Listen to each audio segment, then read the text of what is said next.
Hello everyone, নতুন একটা video নিয়ে চলে আসছি। আজকে বানাবো কুলি পিঠা। এই কুলি পিঠা আমার অনেক দিন ধরে খাইতে ইচ্ছা করছে।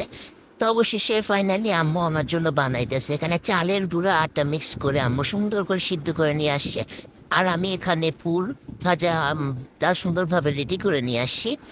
আর আমি হাত দিয়ে বানানোর চেষ্টা করতেছিলাম, কারণ কুলি পিঠা তো অনেকভাবে বানানো যায়। তো ওভাবে আমি বানাতে পারি নাই, পিঠার শেপটা একদম নষ্ট করে ফেলছি।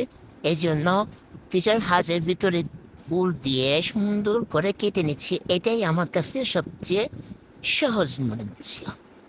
তবে যাই হোক, এভাবে সব সুন্দর করে বানিয়ে নিলাম। তারপর চুলাটা লো মিডিয়ামে রেখে সুন্দরভাবে পিঠাগুলো দিয়ে এপিট ওপিট করে উল্টে নিলেই হয়ে যাবে তেল ছাড়া পুলি পিঠা। আর এটা খাইতে সফট আর কিছু জুসি হয়েছে, আপনারাই দেখেন কত সুন্দর লাগতেছে। আর খাইতে অনেক মজা লাগতেছিল। আপনাদের কাছে কোন কিভাবে ভালো লাগে, তেল দিয়ে না ভাপিয়ে, সবাই কমেন্ট করে জানাবেন।